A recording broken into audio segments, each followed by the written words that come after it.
जी हां दोस्तों, मुंबई के खिलाफ हारने के बाद गुस्से में महेंद्र सिंह धोनी ने अपने 9वें मुकाबले में हैदराबाद को धूल चटाने के लिए 4 से 5 महत्वपूर्ण बदलाव के साथ हैदराबाद के खिलाफ घोषित किए टीम। जी हां दोस्तों, कप्तान महेंद्र सिंह धोनी ने हैदराबाद के खिलाफ महामुकाबले के लिए अपनी टीम में ऐसे 4 से 5 युवा भूखे शेरों की एंट्री करवा दिए हैं, जिसे देख हैदराबाद की टीम को पसीने छूटने लगे हैं। जी हां दोस्तों, यह मुकाबला चेन्नई की टीम के लिए करो या मरो का मुकाबला होने वाला है। बता दें, चेन्नई की टीम लगातार हर मुकाबला हारती जा रही है। जी हां दोस्तों, चेन्नई की टीम अब तक 2 मुकाबला जीत पा सकी है और हर मुकाबले में हार मिल रही है। और जो मुकाबला जीती है उसे मुकाबले में भी बल्लेबाजों ने काफी घटिया बल्लेबाजी की और गेंदबाजी भी काफी खराब रही है, जिसके चलते हैदराबाद जैसी मजबूत टीम के खिलाफ कप्तान धोनी ने उन सभी खिलाड़ियों को प्लेइंग 11 से बाहर कर दिया है जो लगातार खराब प्रदर्शन कर रहे हैं, और अब उनके स्थान पर नए युवा भूखे शेरों की एंट्री कराई है जो हैदराबाद को बुरी तरह हराने के लिए तैयार है। साथ में साउथ अफ्रीका के एक ढाकड़ बल्लेबाज को अपनी प्लेइंग टीम में शामिल कर लिया है, जिसके टीम में आ जाने से प्लेइंग 11 और भी मजबूत हो गई है। जी हां दोस्तों, चेन्नई का एक खिलाड़ी चोटिल हो गया है, जिसके कारण इस खिलाड़ी को साउथ अफ्रीका से बुलाया गया है और इस खिलाड़ी का स्ट्राइक रेट 300 का रहता है ओपनिंग करते हुए। इसीलिए इस खिलाड़ी को देखने के बाद और चेन्नई की टीम की नई प्लेइंग 11 को देखने के बाद हैदराबाद की टीम अभी से थर-थर कांपने लगी है और उन्हें हार का डर सताने लगा है। जी हां दोस्तों, साथ ही साथ यह भी बताएंगे कि कप्तान महेंद्र सिंह धोनी ने हैदराबाद के खिलाफ सुपरहिट महामुकाबले के लिए कौन-कौन से 4 से 5 खतरनाक खिलाड़ियों को टीम में वापसी कराई है। उससे पहले अगर आप भी महेंद्र सिंह धोनी को एक बेहतरीन खिलाड़ी और कप्तान मानते हो तो चैनल को सब्सक्राइब जरूर कीजिएगा, क्योंकि क्रिकेट से रिलेटेड अपडेट सबसे पहले इसी चैनल पर ही दी जाती है। तो दोस्तों, 25 अप्रैल 2025 को आईपीएल 2025 का चेन्नई की टीम अपना 9वां मुकाबला खेलनी है, जिसके लिए चेन्नई की टीम के प्लेइंग 11 का भी ऐलान कर दिया गया है। तो दोस्तों, सबसे पहले आपको बता दें, हैदराबाद और चेन्नई के बीच यह रोमांचक मुकाबला 25 अप्रैल 2025 को भारतीय समय अनुसार शाम के 7:30 पर शुरू होगा। इसलिए प्रेस कॉन्फ्रेंस हो चुकी है और कप्तान महेंद्र सिंह धोनी ने प्रेस कॉन्फ्रेंस में काफी चौंकाने वाले बदलाव किए हैं और अपनी नई प्लेइंग 11 का भी ऐलान कर दिया है। वहीं आप सभी को बता दें, हैदराबाद और चेन्नई के बीच यह महामुकाबला एमए चिदंबरम स्टेडियम में खेला जाएगा। एल 2025 सीजन का 47वां मुकाबला खेला जाएगा। तो चलिए दोस्तों, अब आपको बताते हैं वह कौन से 11 खतरनाक खिलाड़ी है जो हमें हैदराबाद की टीम के खिलाफ खेलते हुए नजर आएंगे इस माह मुकाबले में। उससे पहले आपके हिसाब से महेंद्र सिंह धोनी और रोहित शर्मा, इन दोनों में है कौन सबसे बेहतरीन कप्तान है? अपनी राय नीचे खुद कमेंट में करके जरूर दीजिएगा दोस्तों। सबसे पहले ओपनिंग की बात करें तो दोस्तों, ओपनिंग करते हुए हमें शेख रशीद और रविंद्र नजर आएंगे हैदराबाद के खिलाफ, और ये वही 2 बल्लेबाज हैं जिन्होंने पिछले मुकाबले में पावर प्ले में तूफानी अंदाज में रन बरसाए थे। शेख रशीद ने अपनी क्लासिकल और कॉन्फिडेंट बैटिंग से सबका ध्यान खींच लिया था। 20 गेंदों में 1 चौकों की मदद से 19 रन बनाए और 110 के स्ट्राइक रेट से खेलते हुए दिखा दिया कि वह अब सिर्फ युवा टैलेंट नहीं बल्कि मैच विनर बनने की ओर बढ़ रहे हैं। वहीं दूसरी ओर सचिन रविंद्र ने मुंबई के खिलाफ फ्लैप हो गए थे, पर लखनऊ के खिलाफ अपनी गियर चेंजिंग बैटिंग से पूरी इनिंग की टोन सेट कर दी। उन्होंने सिर्फ 22 गेंदों में 5 चौकों की मदद से 37 रनों की तेज पारी खेली और 168 के स्ट्राइक रेट से एक बार फिर यह साबित किया कि वह पावर प्ले में गेंदबाजों का हाल बुरा कर सकते हैं। दोनों बल्लेबाजों ने मिलकर चेन्नई को एक तेज और ठोस शुरुआत देते हैं, और अब जब सामने हैदराबाद जैसी खतरनाक टीम होगी तो फैंस को फिर से उम्मीद होगी कि शेख रशीद की टाइमिंग और सचिन की तेजी एक बार फिर मैदान पर चेन्नई के लिए कमाल दिखाएगी और टीम को एक मजबूत ओपनिंग देंगे। वही बात करते तीसरे खिलाड़ी के तौर पर डेवन कॉनवे बल्लेबाजी करते हुए नजर आएंगे और उनकी फिनिशिंग क्षमता भी बल्लेबाजी करते हुए दिखाई देंगे। डेवन कॉनवे अपनी बल्लेबाजी का जलवा बिखरा।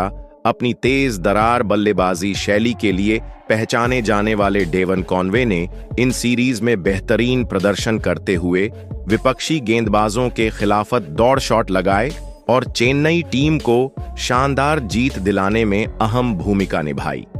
हालांकि वह 3 मुकाबले से बाहर चल रहे थे, पर इस मुकाबले में वापसी की यह बड़ी उनके द्वारा अपेक्षित स्तर की नहीं थी, जिससे उनका आत्मविश्वास थोड़ा प्रभावित हुआ होगा। मगर इस 9वें IPL T20 मुकाबले में वह मैदान पर फिर से अपने रंग में लौट के लिए पूरी तरह तैयार है और बड़ी पारी खेलने की कोशिश करेंगे ताकि टीम को मजबूत स्थिति में पहुंच सके। बल्लेबाजी के तौर पर भी उनकी यह जिम्मेदारी बनती है कि वह एक स्थिरता और आखरामक का संतुलन बनाए रखें। उनकी साधारण बल्लेबाजी क्षमता को दर्शाता है। इसके बाद नंबर 4 की बात करें तो नंबर 4 पर भी एक बड़ा बदलाव हो चुका है। अब हमें नंबर 4 पर रविंद्र जडेजा खेलते हुए नजर आएंगे। जी हां दोस्तों, यह निर्णय पिछले मुकाबले से ही लिया गया है। पिछले मुकाबले में रविंद्र जडेजा को नंबर 4 पर बल्लेबाजी करने के लिए भेजा गया था। वहां पर वह बहुत ही अच्छा शानदार प्रदर्शन करते हुए महज 35 गेंद में 53 रन की शानदार पारी खेली। बता दे 4 चौके और 2 शानदार छक्के की मदद से 53 की दुहदार पारी खेली। नंबर 4 पर रविंद्र जडेजा ही बल्लेबाजी करेंगे, क्योंकि त्रिपाठी और दीपक हुडा दोनों ही काफी खराब प्रदर्शन कर रहे हैं। इसी वजह से उनकी प्लेइंग 11 में जगह फिलहाल बनती हुई नहीं नजर आ रही है। वहीं जडेजा का एक फायदा ये है, जडेजा गेंदबाजी भी काफी अच्छी कर लेते हैं, एक प्रॉपर ऑलराउंडर है। इसी वजह से अब हमें नंबर 4 पर जडेजा खेलते हुए नजर आएंगे। वहीं नंबर 5 की बात करें तो नंबर 5 पर एक बार फिर हमें शिवम दुबे ही हैदराबाद टीम के खिलाफ चेन्नई की प्लेइंग 11 में खेलते हुए नजर आएंगे। दोस्तों, शिवम दुबे का यह सीजन अब तक काफी उतार चढ़ाव से भरा रहा है। कभी वह टिक कर बल्लेबाजी करते हैं तो कभी रन बनाने के लिए जूझते दिखाई देते हैं। पिछले मुकाबले में उन्होंने जरूर 50 रन बनाए थे, 32 गेंदों में, और 2 चौके 4 छक्के भी लगाए थे। लेकिन वह पारी भी उस लेवल की शानदार पारी खेली थी जिसकी टीम को जरूरत थी। दरअसल दुबे ने अब तक इस सीजन में 8 मुकाबले खेल लिए हैं, लेकिन एक भी ऐसी पारी नहीं खेल पाए हैं जिसे देखकर कहा जा सके कि उन्होंने अकेले दम पर मैच जिताया या टीम को 200 के पार पहुंचाया हो। यही वजह है कि हैदराबाद के इस अहम मुकाबले में उनका चलना बहुत जरूरी है, क्योंकि अगर हैदराबाद के खिलाफ भी उनका बल्ला शांत रहा तो चेन्नई की टीम एक बार फिर लड़खड़ा सकती है और प्लेऑफ की दौड़ से लगभग बाहर हो जाएगी। इसीलिए शिवम दुबे से हैदराबाद के खिलाफ फैंस को बड़ी और विस्फोटक पारी की उम्मीद रहेगी। अपनी विस्फोटक बल्लेबाजी से किसी भी मैच का रुख पलटने की क्षमता रखते हैं। उनकी बल्लेबाजी में वह जोश और ऊर्जा है जो अंतिम ओवरों में एक नतीजे को बदल सकता है। शिवम दुबे ने कई बार यह साबित किया है कि वह दबाव में भी शानदार पारी खेल सकते हैं और टीम को जीत दिलाने में सक्षम है। वहीं नंबर 6 की बात की जाए तो नंबर 6 पर एक बार फिर विजय शंकर को ही महेंद्र सिंह धोनी ने प्लेइंग 11 में शामिल किया है, क्योंकि दोस्तों पहले मैच से लेकर अब तक विजय शंकर ही एक ऐसा बल्लेबाज है जो बल्लेबाजी काफी संभाल कर रहा है और टीम के लिए रन भी बना रहा है। लेकिन यहां पर सिर्फ एक ही समस्या है, वह है स्ट्राइक रेट। विजय शंकर का स्ट्राइक रेट काफी कम है इस बार जितने भी मुकाबले खेले हैं उन सभी मुकाबले में। लेकिन अब हैदराबाद की पिच बल्लेबाजों के लिए अच्छी मानी जाती है, तो यहां पर विजय शंकर का बल्ला और भी तेज चलने की पूरी संभावना है। इसी वजह से धोनी ने इन्हीं को हैदराबाद के खिलाफ भी प्लेइंग 11 में मौका दे दिया है, जो उनकी गेंदबाजी क्षमता और विपक्षी बल्लेबाजों पर दबाव बनाने की क्षमता को दर्शाता है। अक्सर की गेंदबाजी पारी होने के साथ साथ विकेट लेने की क्षमता से भी भरी हुई है, जो उन्हें एक महत्वपूर्ण गेंदबाज बनता है, खासकर जब टीम को बीच के ओवर में विकेट की जरूरत होती है। उनकी विविधता, उनके स्लोअर और स्लीपर उन्हें विपक्षी बल्लेबाजों के लिए चुनौतीपूर्ण होती है। फिर नंबर 7 की बात करें तो नंबर 7 पर खुद कप्तान महेंद्र बाहुबली धोनी खेलते हुए नजर आएंगे। जी हां दोस्तों, ऐसा मैं इसलिए बोल रहा हूं क्योंकि पिछले मुकाबले में लगभग लखनऊ की टीम से चेन्नई की टीम हार गई थी, लेकिन अंत में महेंद्र सिंह धोनी ने मात्र 11 गेंद में 26 रन बनाए। 4 चौके और 1 की मदद से वही स्ट्राइक रेट 236.36 का था। इससे आप अंदाजा लगा सकते हो, अभी भी उनके अंदर वह जान है, वह क्रिकेट के लिए जुनून है जो हर एक क्रिकेटर और फैंस के दिल में होना चाहिए। तभी महेंद्र सिंह धोनी इस प्रकार की बल्लेबाजी कर पा रहे हैं और अब तो उनके कंधों पर फिर से कप्तानी की जिम्मेदारी भी आ गई है और वह काफी अच्छे से इस जिम्मेदारी को निभा भी रहे। उम्मीद करते हैं हैदराबाद के खिलाफ काफी अच्छा प्रदर्शन करेंगे ताकि हैदराबाद के खिलाफ एक और जीत दर्ज कर सके और प्लेऑफ की उम्मीदें जिंदा रख सके। विरोधी टीम के लिए एक दबाव बन जाता है। धोनी अब उस दौर में हैं जहां हर शॉट के पीछे अनुभव का वजन होता है और हर रन के साथ पूरे करियर की गूंज सुनाई देती है। भले ही वह लंबे लंबे अब हर मैच में ना मार रहे हों, लेकिन जब भी टीम संकट में होती है तो डगआउट की निगाहें अब भी उसी शांत चेहरे पर टिक जाती हैं जिसने न जाने कितनी बार नामुमकिन को मुमकिन किया है। और सबसे बड़ी बात यह है कि अब धोनी सिर्फ खिलाड़ी नहीं है बल्कि एक रणनीतिक योद्धा बन चुके हैं। वह जानते हैं किस बल्लेबाज को किस नंबर पर भेजना है, कब गेंदबाजी में बदलाव करना है, कब फील्डिंग सख्त करनी है। इसके बाद नंबर 8 की बात करें तो नंबर 8 पर हमें जेमी ओवर्टन खेलते हुए नजर आएंगे। जी हां दोस्तों, इस खिलाड़ी को शुरुआत में मौका मिला था लेकिन फिर प्लेइंग 11 से बाहर कर दिया था, लेकिन एक बार फिर इनको मौका दिया गया था। मुंबई के खिलाफ उनकी बल्लेबाजी और लंबे लंबे छक्के लगाने के काबिलियत को देखकर इसी वजह से हैदराबाद के मैदान को मद्देनजर रखते हुए एक बार फिर इस खिलाड़ी को प्लेइंग 11 में शामिल कर लिया। योगदान सिर्फ गेंदबाजी तक सीमित नहीं है बल्कि वह निचले क्रम में आकर अच्छे, जिससे वह एक ऑलराउंडर के तौर पर टीम इंडिया के लिए एक बहुमूल्य खिलाड़ी साबित होते। IPL T20 में उनके ऑल अराउंड प्रदर्शन से टीम को जीत की दिशा में मदद मिल सकती है।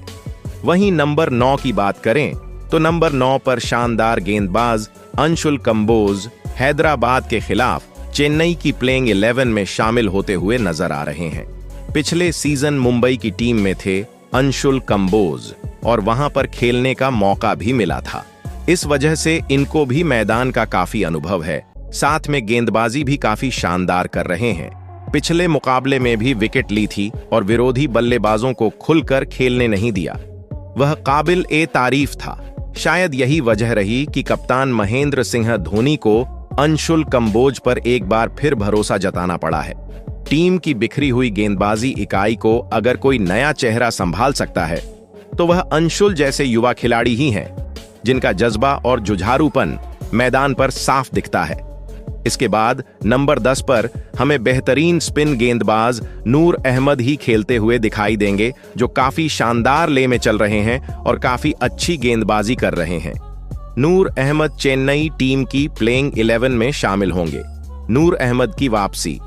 चेन्नई टीम के लिए एक प्रभावशाली देश गेंदबाज नूर अहमद के IPL T20 रिकॉर्ड की बात करें तो उन्होंने अब तक IPL T20 मुकाबले खेले हैं और इन मुकाबले में उन्होंने 32 विकेट चटकाए हैं, जो उनके गेंदबाजी कौशल को स्पष्ट रूप से दर्शाता है, जो बताता है कि यह लड़का हर मैच में टीम को कुछ ना कुछ देता जरूर है।